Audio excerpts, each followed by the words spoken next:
আসসালামু আলাইকুম এভরিওয়ান। আশা করি আপনারা অনেক ভালো আছেন। আমি অনেক ভালো আছি। তো আজকে আবার শুরু করলাম আমার ব্লগের 12 নম্বর পর্ব। হিমু 12 নম্বর পার্টটি আজকে আপনাদের সামনে উপস্থাপন করব। তো কালকে আমরা 11 শেষ করেছিলাম, তো আজকে আমরা 12তে শুরু করব। তো হিমুর গল্পটা যতই পড়ছি ততই এটার মায়ায় পড়ে যাচ্ছি। আপনারা হয়তো অনেকেই পড়েছেন, আপনি বুঝতে পারবেন যে হিমু গল্পটা কতটা মানে কি বলবো রোমান্টিক আছে, আর এটা কতটা আগ্রহ নিয়ে পড়তে হয়। আপনি একটা পার্ট পড়লে আপনার এমনিতেই মনে চাইবে যে পরের পার্টটা পড়ি, কখন পড়বো। আপনাকে এটা সবসময় ফিল করাবে।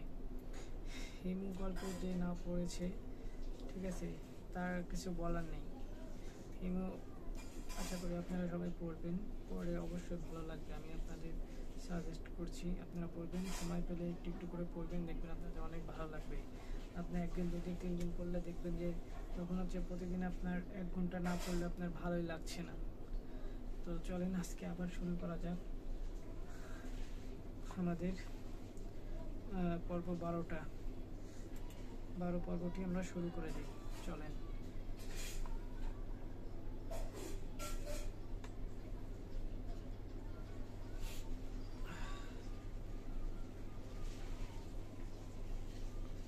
হিমু আর যে রূপার যে রোমান্টিক গল্প, ঠিক আছে, সেটা মনে করবেন কিছু বলার নেই। তাদের কি কেমিস্ট্রি, এক কথায় অস্থির।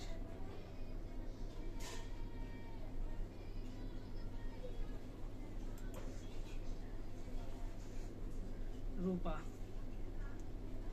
এখানে আমরা কি কি শুনতে পাবো? আপনার নাম রূপা, রাস্তার মোড়ে যেতে, ছবি আঁকতে, মানে একটা ইয়ে আছে আপনার হচ্ছে এটার হচ্ছে আপনার 13টা আপনার কত পিস, 196টা পৃষ্ঠা আছে। তো চলেন আমরা এখানে শুরু করব। রূপা, আপনার নাম রূপা? আপনার নাম রূপা? রূপা জবাব দিল না। একটু আগেই যে একবার বলেছে তার নাম রূপা, দ্বিতীয়বার আবার নাম জানতে চাওয়া কেন? কিছু কিছু মানুষ আছে একই প্রশ্ন কয়েকবার করতে ভালোবাসে। তার বাবার বন্ধু সুলতান চাচা এরকম একজন। একই কথা 2বার করে বলবেন, কেমন আছিস মা, কেমন আছিস মা। মুখটা শুকনা কেন, মুখটা শুকনা কেন? অত্যন্ত বিরক্তকর ব্যাপার। সোফায় যিনি বসে আছেন তার সঙ্গে অবশিষ্ট সুলতান চাচার কোনো মিল নেই, সুতরাং চাচা ভূতা চেহারার মানুষ। উনি টানা, কাটা কাটা চোখ মুখ, পাতলা ঠোঁট, গায়ের রং ফর্সা। ফর্সা একটু কম হলেও ভালো হতো। চোখের মেয়েলি ধরনের সুন্দর, চোখের পল্লব দীর্ঘ। রূপা মনে করার চেষ্টা করলাম, লেখায় সে পড়েছে তার দীর্ঘ আখি পল্লবগুলো সব সময় চোখের ছায়া ফেলে রাখে। মনে পড়েছে না। রূপা বলল, আপনি কি চা খাবেন? খাবো। চায়ে চিনি খান? চিনি কেন খাবো না? রূপা বলল, অনেকেই চায়ে চিনি খায় না, এই জন্যই জিজ্ঞাসা করেছি। ভুল হয়ে থাকলে ক্ষমা করবেন। তুমি কি আমার কথায় বিরক্ত হচ্ছ? রূপা তাকিয়ে রইল। তাকে লোকটা তুমি তুমি করে বলা শুরু করেছে। 5 মিনিটের মাথায় আপনি থেকে তুমি। চোখে আঙুল দিয়ে ব্যাপারটা কি বুঝিয়ে দেওয়া যায় না?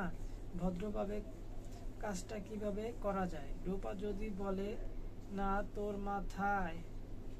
তোর কথায় আমি বিরক্ত হইনি, তুই চুপ করে বসে থাক, আমি তোর জন্য চা বানিয়ে আনছি, তাহলে সে বুঝবে।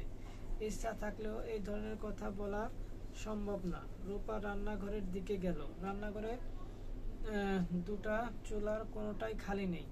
রাতের খাবার রান্না হচ্ছে। রূপাদের কাজের মেয়ে মলিনা হাঁড়িতে চামচ নাড়ছে। রূপা বলল, উনি চা খাবেন? লোকটাকে আফা? রাশেদ নাম, বাবার কাছে এসেছেন।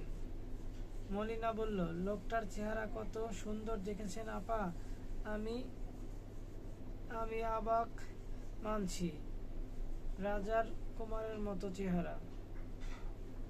রূপা বলল, রাজার কুমার হলে চেহারা সুন্দর হয় না, আফ্রিকার সব রাজকুমার কুচকুচে কালো, মোটা ঠোঁটা ও মোটা নাক।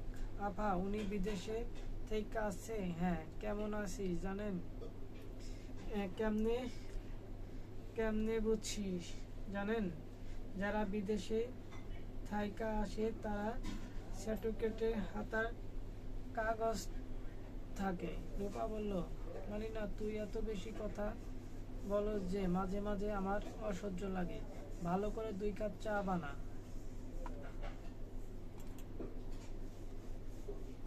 এখন করব না আফা, চুলা চুলা খালি হোক, চা বানিয়ে দিব। আপনি যান, ওনার সাথে গপ্প করেন, আমি চা নিয়ে আসি। উনি কি রাতে থাকবে জানি না, জিজ্ঞেস করিনি, যদি থাকে গেস্ট রুম ঠিক করা লাগবে। তিনি আইটেম পাকা ছিল, অতিথি থাকলে আইটেম বাড়াতে হবে। ফ্রিজে সরপুঁটি মাছ আছে, ডুবা তেলে ভাইজা দিব। এত কথা কেন বলস মলিনা? আপনার সাথে তো কথা বলি, ছাদে গিয়া অন্য বাড়ির কারোর সাথে গপ্প করি না, আমার তো শখ নাই। কাজের মেয়ে দেখেন কি পরিমাণ পাকনা, একবার ভাবেন, সেই লেভেলের পাকনা।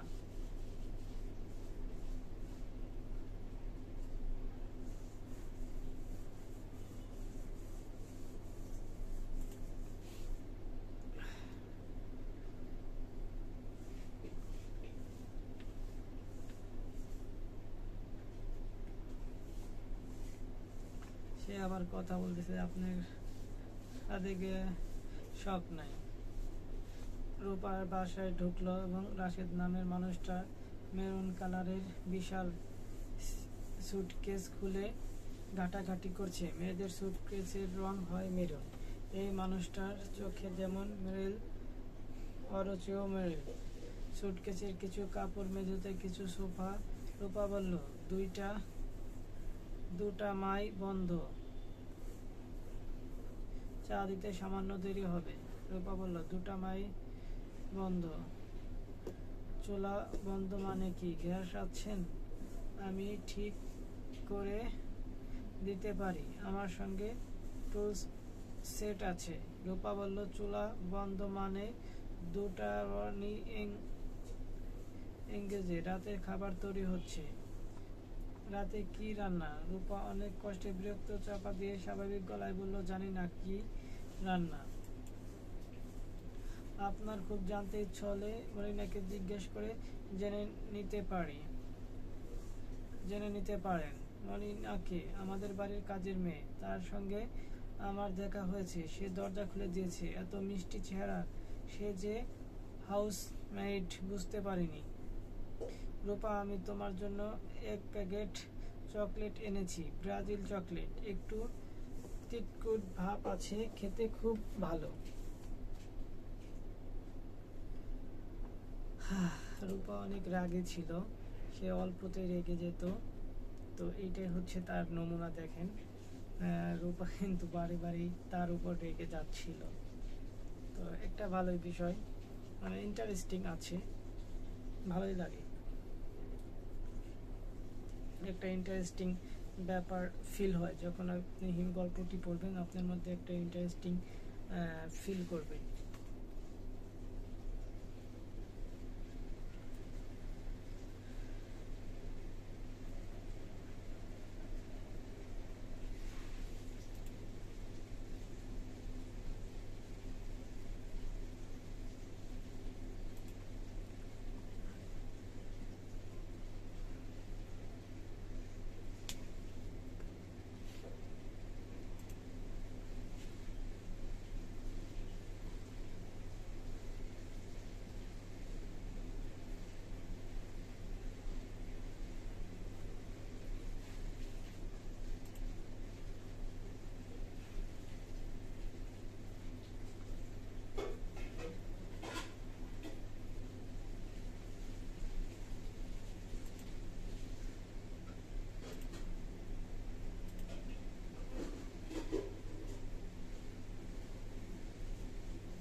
আমাদের বাড়ির কাজের মেয়ে, হ্যাঁ, সে খুব ভালো। আচ্ছা, থ্যাংক ইউ। তোমার নাম তাহলে রূপা? হ্যাঁ হ্যাঁ। বারবার নাম জিজ্ঞেস করছেন কেন? নাম অপছন্দ হচ্ছে না? নাম পছন্দ হচ্ছে না? সরি সরি বাবা, আমার নাম রাখার জন্য আপনার কথা চিন্তা করেননি। আপনার আপনার কথা মাথায় থাকলে তিনি হয়তো অন্য নাম রাখতেন। তুমি মনে হচ্ছে আমার কথায় রাগ করছো। ঘটনা হচ্ছে, আমার সঙ্গে আন্ডার গ্র্যাজুয়েটিং রূপা ব্যানার্জি নামে এক মেয়ে পড়তো। মেয়েটা গাধা টাইপ ছাত্রী ও ভীষণ পাজি। গাঁজা ঠাজা খেত সামান্য। ওইখানে কি সমস্যা? তোমার নাম রূপা শোনার পর থেকেই বারবার তোমার মধ্যে রূপার ছায়া চলে আছে। উচিত না, কিন্তু চলে আছে। এই ফিলিংসের ইংরেজি একটা নাম আছে, নামটা মনে করতে পারছি না। সরি। অকারণে সরি বললেন কেন? তুমি বা অকারণে রাগ করছো কেন? রূপা ব্যানার্জি অতি পাজি এক মেয়ে। সে দোষ তো আমার না। আমার নাম যে রূপা, এই দোষ আমার না। আমি আমার নিজের নাম রাখিনি।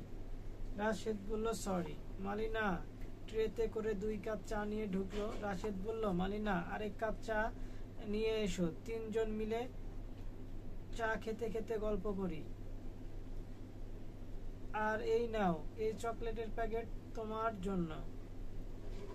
মলিনা হতবন্ধ তাকালে রূপার দিকে। রূপা বলল, আমি চা খাবো না। মালিনা, তুমি আমার চাটা খেতে খেতে ওনার সঙ্গে গল্প কর, আমি বাবার সঙ্গে কথা বলে আসি। রাশেদ অবাক হয়ে বললেন, মালিনা তো আমাকে দরজা খোলার সময় বলেছে উনি রাজশাহীতে গেছেন। রূপা বলল, রাজশাহী মানুষের সঙ্গে টেলিফোনে কথা বলা যায়। বাংলাদেশের টেলিফোন সার্ভিস যথেষ্ট উন্নত। আরে তাই তো। সরি রূপা, দেখো তো এটা কি তোমার পছন্দ হয়েছে? জিনিসটা কি দেখলে অবিকল কলম, তাই না? আসলে ডিজিটাল ভয়েস রেকর্ডার। 10 ফুট দূরত্বের শব্দ সে রেকর্ড করবে, নিখুঁত সাউন্ড। ব্যাকগ্রাউন্ড নয়েজ বাদ দেওয়ার ব্যবস্থা আছে। নাও। নিতান্ত অনিচ্ছায় রূপা হাত বাড়ালো। নিতান্ত অপরিচিত কারো থেকে উপহার নেওয়া যায় না। ভদ্রলোক তার বাবার পরিচিত, তাতে কি? আরো অনেক ইন্টারেস্টিং জিনিস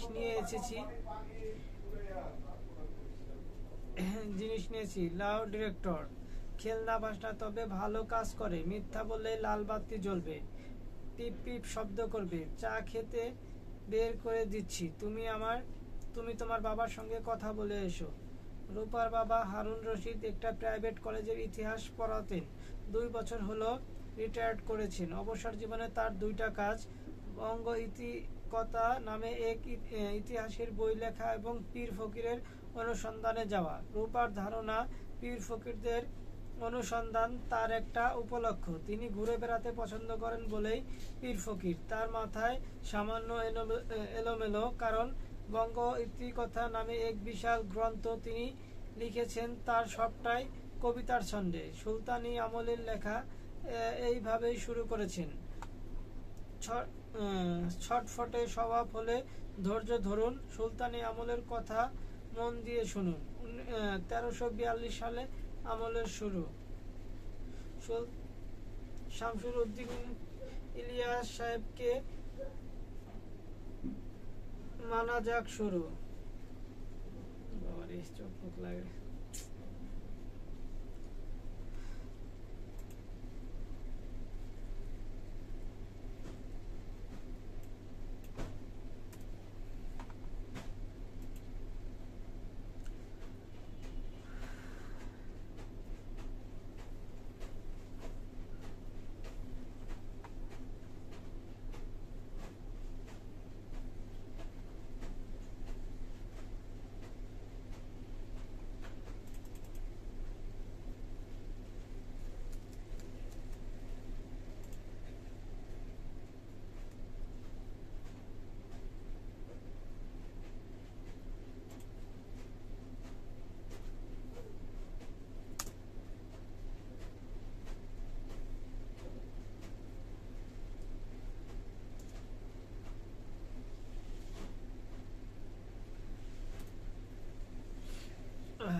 হলো সুলতান আমলের কথা শুরু করিলাম।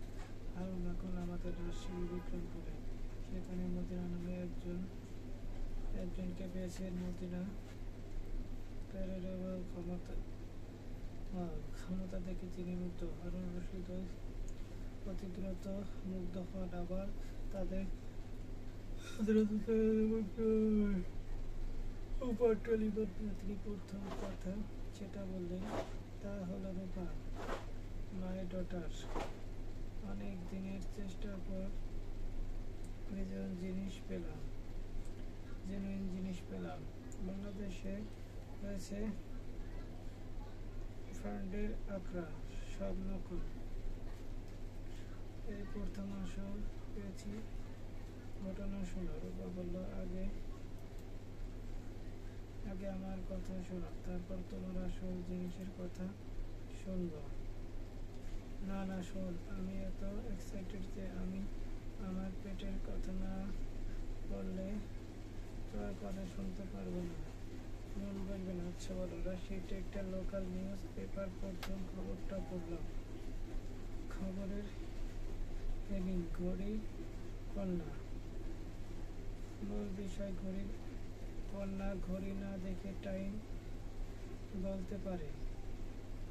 মনে কর কেউ গেল মদিনার কাছে, সে বলল, মদিনা, আমার বাড়িতে কয়টা বাজে? মদিনার সঙ্গে সঙ্গে টাইম বলে দেবে। আমার বাড়িতে ঘড়িতে কয়টা বাজে টাইম বলে দেবে। আমি চিন্তা করলাম, মেয়েটার কাছে লুকানো ঘড়ি থাকতে পারে,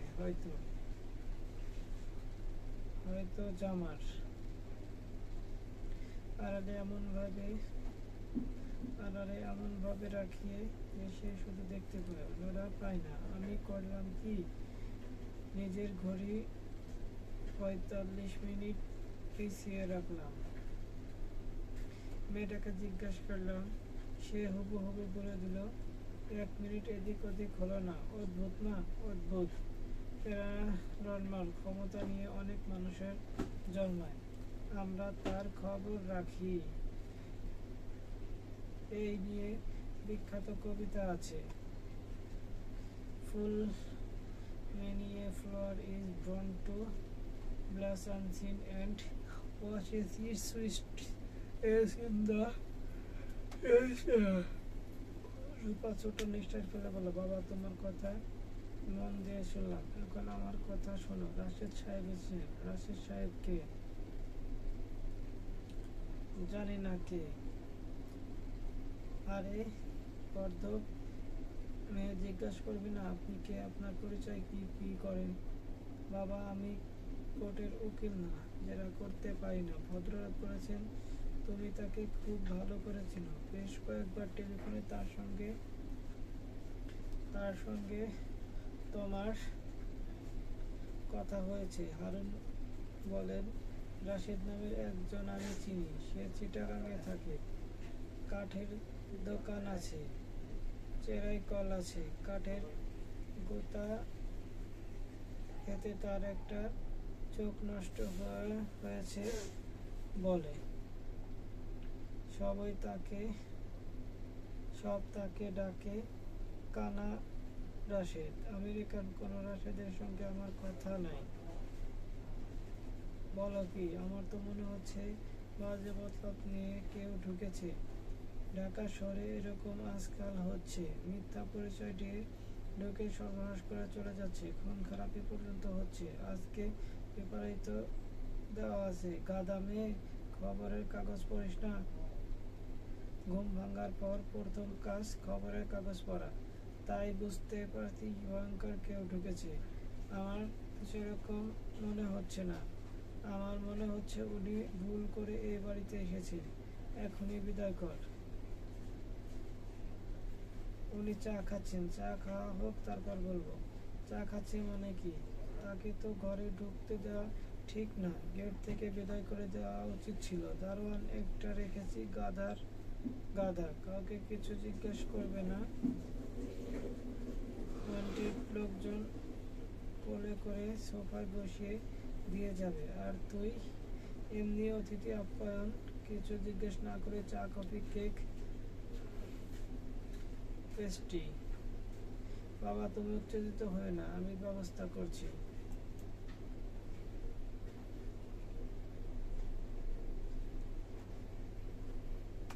ব্যবস্থা করবার কিছু নাই, তুই তাকে বলবি আপনি ভুল ঠিকানায় এসেছেন, নাও গেট ফার্স্ট। বিদায় হবার পর আমাকে টেলিফোনে জানাবি সে বিদায় হয়েছে কিনা, আমি 2 বার করবো।